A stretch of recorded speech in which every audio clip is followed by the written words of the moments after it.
सहनाववतु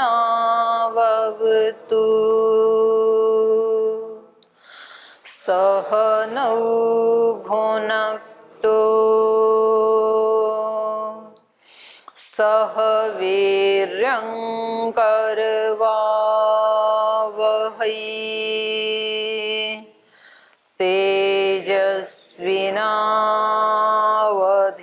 तेजस्विनावधीतमस्तु मा विद्विषावहै ॐ व्रतानां व्रतपते व्रतं चरिष्यामि तच्छकेयं तन्मे राध्यताम् इदमहमनृतात् सत्यमुपैमि ॐ शान्ति शान्ति शान्तिः।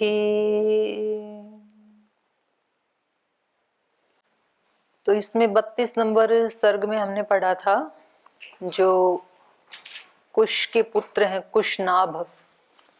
कुश एक बड़े धर्मात्मा राजा हुए हैं और उनके पुत्र जो 4 थे उनमें से कुशनाभ भी बहुत धर्मात्मा सम्राट हैं।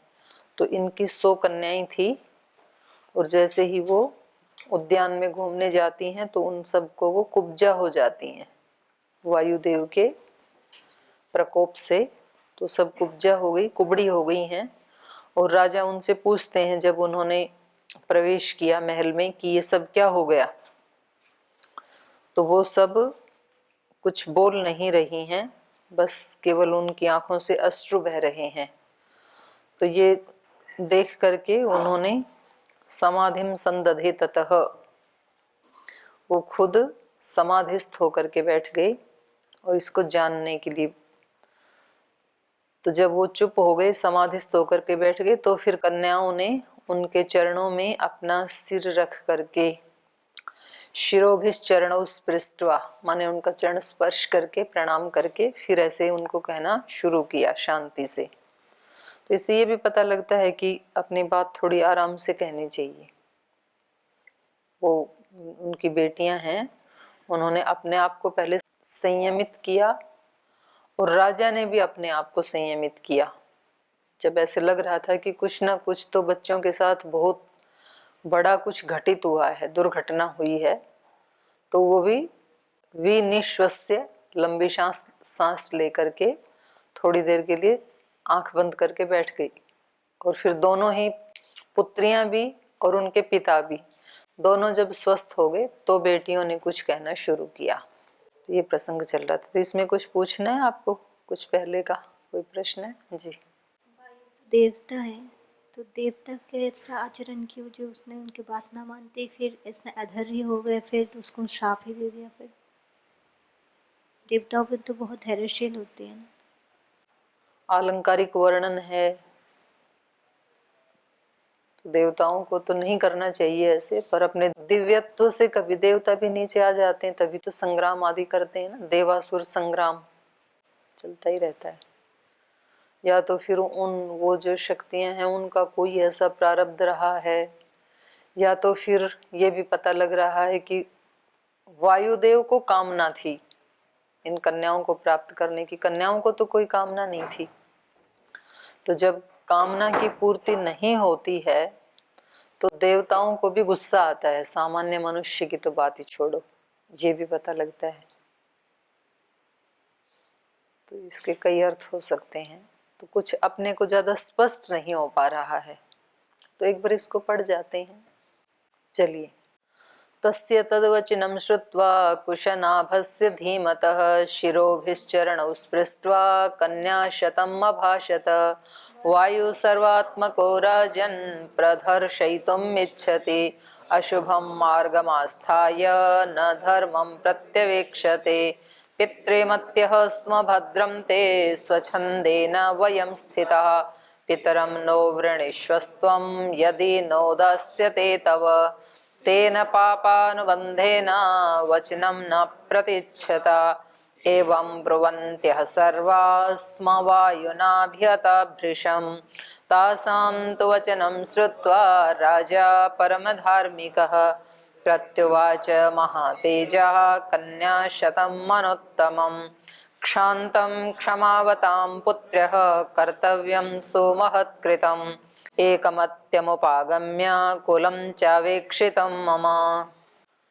तो उन्होंने कहा कि वायु सर्वात्मक को राजन, हे राजन, यहाँ वो पिता कह के संबोधन नहीं कर रही हैं, क्योंकि वो शायद अपने राज सिंहासन पर ही बैठ करके उनसे पूछ रहे होंगे या राजसभा में पूछ रहे होंगे, तो उसका सम्मान कर रहे हैं पद का। तो अपने पिता से ही कह रहे हैं, हे राजन, वायु सर्वात्मक प्रदर्शयितुम इच्छति अशुभम मार्गम आस्थाय, अशुभ मार्ग का आश्रय लेकर के वायु प्रदर्शयितुम इच्छति, वो हमें नष्ट करना चाहता था।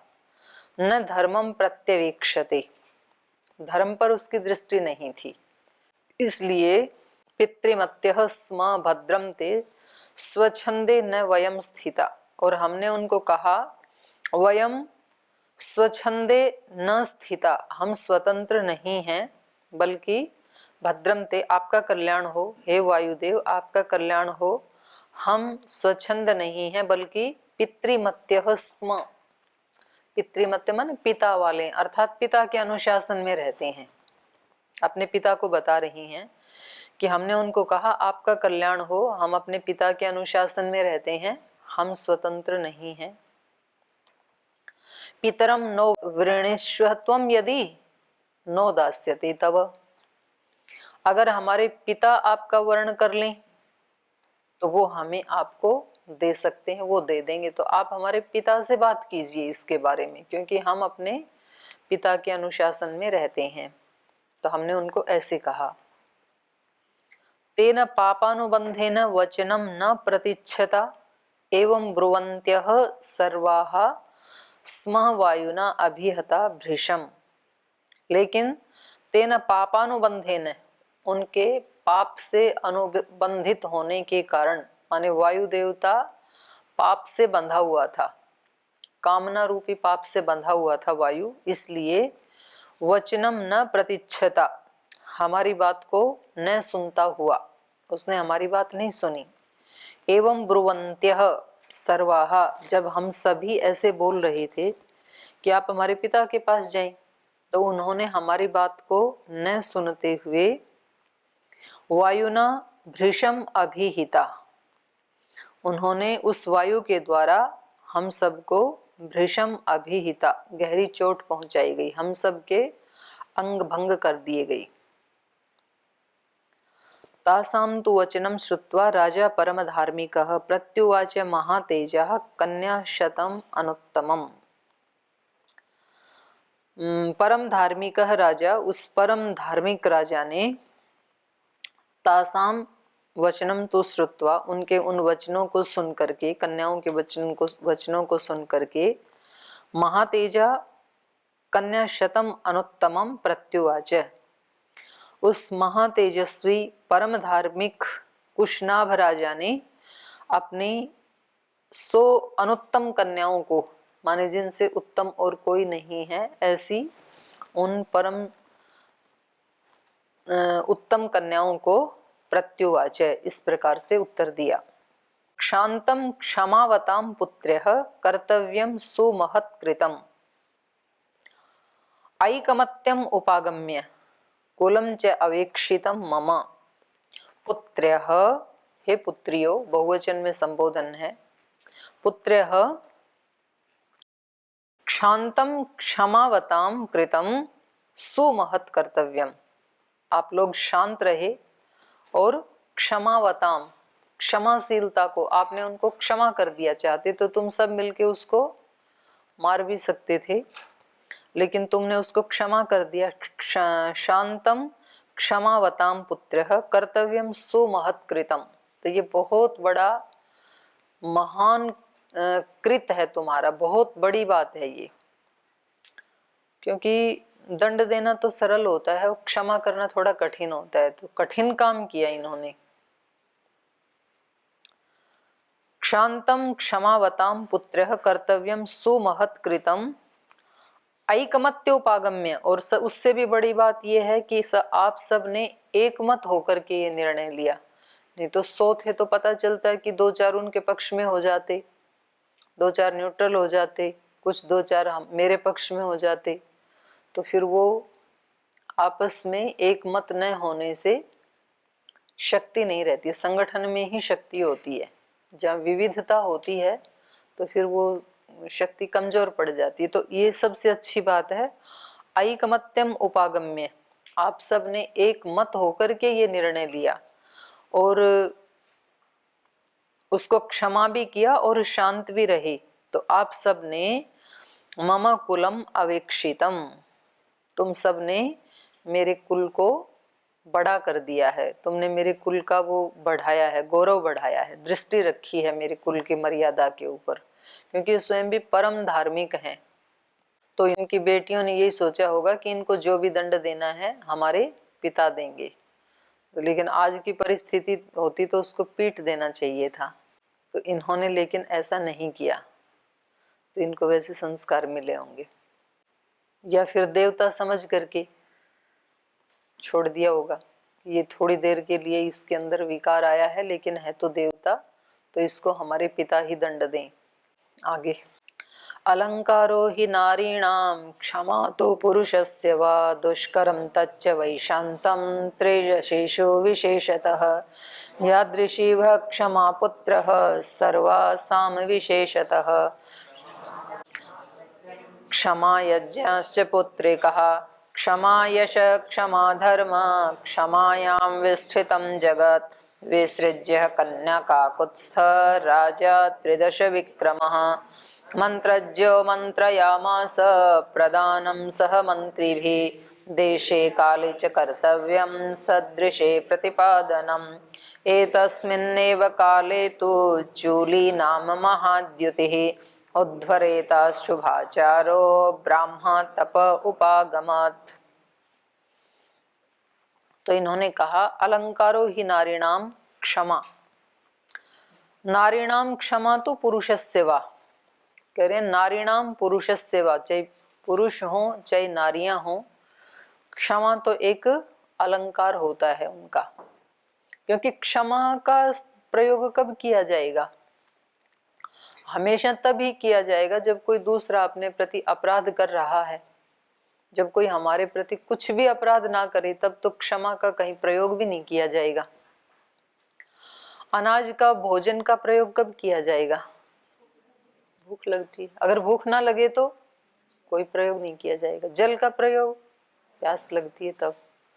तो ऐसे क्षमा का प्रयोग जब कोई दूसरा हमारा अपकार करता है, बुरा करता है, तभी क्षमा किया जाए। तो उस समय हमारे पास 2 ऑप्शन होते हैं, दंड दें या क्षमा करें।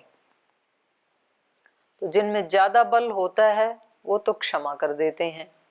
क्षमा कर देते हैं इसका मतलब ये नहीं है कि उसको ठीक भी नहीं करते हैं, उनको बताते हैं, ठीक करते हैं, लेकिन धैर्यपूर्वक ठीक करते हैं। तो वो होते हैं ज्यादा शक्तिशाली लोग।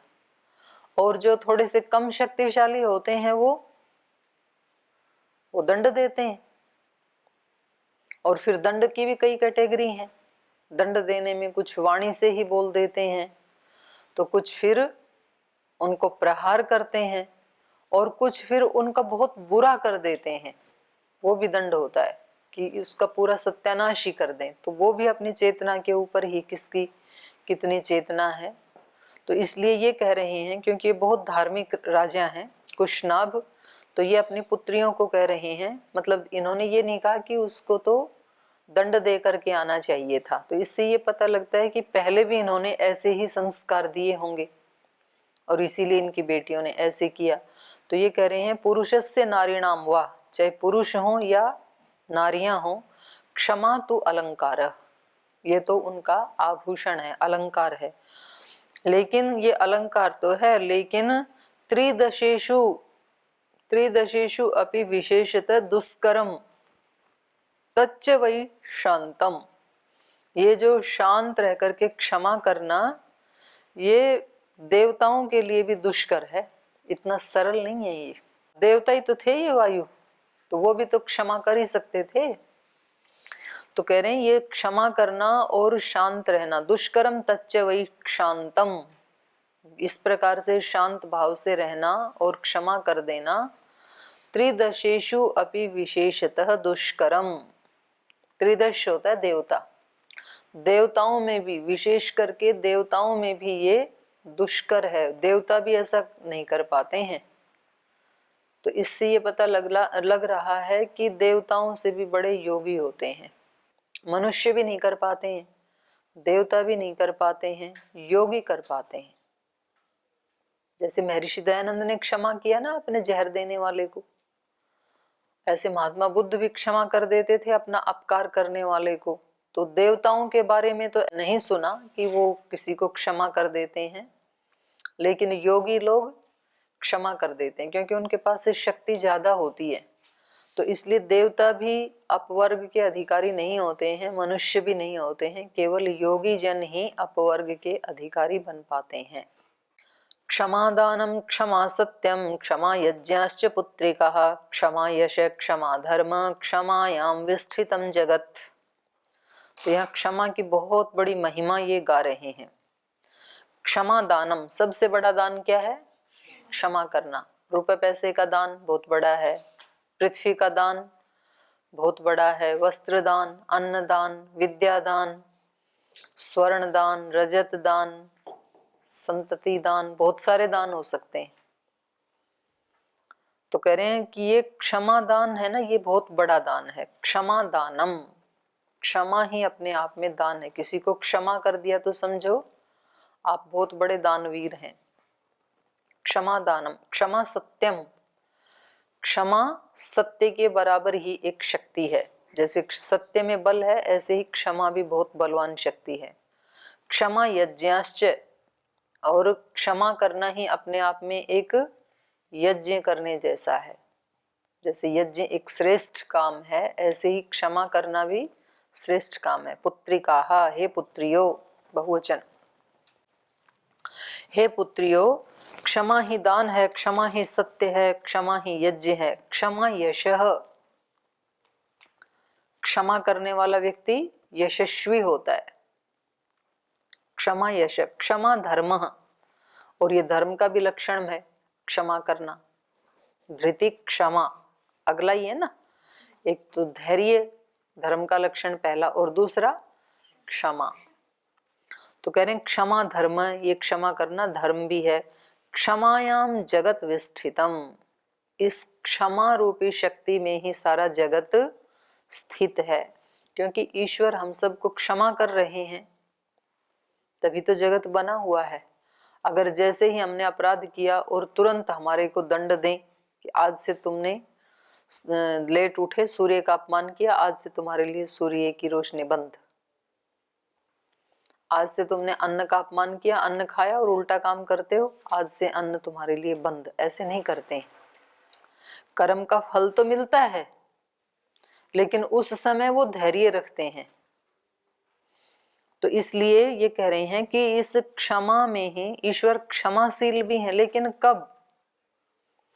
ईश्वर न्यायकारी भी हैं और क्षमाशील भी हैं एक ही साथ। तो न्याय कब करते हैं? न्याय तो सबके साथ ही करते हैं। पुण्य किया तो सुख देते हैं, पाप किया तो दुख देते हैं। तो जब बिल्कुल ऐसे न्यायकारी हैं तो क्षमा कब करते हैं? हे क्षमा सिंधु, ऐसे बोलते हैं, क्षमा के आप सिंधु हैं, सागर हैं। तो क्षमा कब करते हैं? क्षमा तब करते हैं जब कोई उनकी अनन्य शरणागति में आ जाता है। जिस दिन व्यक्ति अपने जीवन का यू टर्न कर लेता है तो फिर वो उसको पीछे वाले उसके जो हैं अपराध, उनको सहन करने की बहुत सारी शक्ति दे देते हैं, और वो सबको दे देंगे, कोई भी ऐसे कर ले। तो ऐसे भी बहुत सारे महापुरुषों के जीवन, कल परसों ही हम मना रहे थे ना स्वामी श्रद्धानंद जी का बलिदान दिवस 22 तारीख को, तो उनका जीवन तो ऐसा ही था, मतलब बहुत उल्टा पुल्टा था उनका जीवन तो। लेकिन जब उन्होंने एक बार अपने जीवन से यू टर्न लिया तो फिर दोबारा उधर नहीं कभी देखा भी नहीं मुड़ करके। ऐसे कोई व्यक्ति अपने जीवन को मोड़ लेता है तो चाहे उसके पीछे के कितने भी दोष क्यों ना हो तो भी भगवान उसको अपने शरण में लेते हैं, अपना प्रेम देते हैं, अपनी शक्तियां भी देते हैं। उन शक्तियों से फिर वो अपने पीछे के सब दोषों को भस्म कर देते हैं। तो ये इस रूप में वो दयालु हैं, क्षमाशील हैं। तो इसलिए कहा क्षमायाम जगत विष्ठितम, क्षमा में ही ये सारा जगत टिका हुआ है। विसृज्य कन्या काकुत्स्थ राजा त्रिदश विक्रमः मंत्रज्ञो मंत्रयामास प्रदानम सह मंत्रीभिः। तो इस प्रकार से हे काकुत्स्थ, काकुत्स्थ मतलब श्री राम, ये कथा कौन सुना रहे हैं? विश्वामित्र। किसको सुना रहे हैं? श्री राम को सुना रहे हैं। कहाँ सुना रहे हैं? सोनभद्र नदी के तट पर। जब शाम हो गई थी, रात हो गई थी और वहां एक बहुत समृद्धशाली प्रकृति दिखाई दे रही थी, पेड़ पौधे आदि। उन्होंने पूछा कि ये कौन सा प्रदेश है, तब उन्होंने ये सुनाना शुरू किया था, याद है? तो अब ये कह रहे हैं हे काकुत्स, विश्वामित्र कह रहे हैं श्री राम को, हे काकुत्स कन्या विसृज्य। इस प्रकार से कन्याओं की बात सुन करके और उनको वहीं छोड़ के उनको कहा कि ठीक है बेटा तुम अपने अंदर जाओ महल में। उनकी बात सुन ली। कन्या विसृज्य काकुत्सः राजा त्रिदश विक्रमः।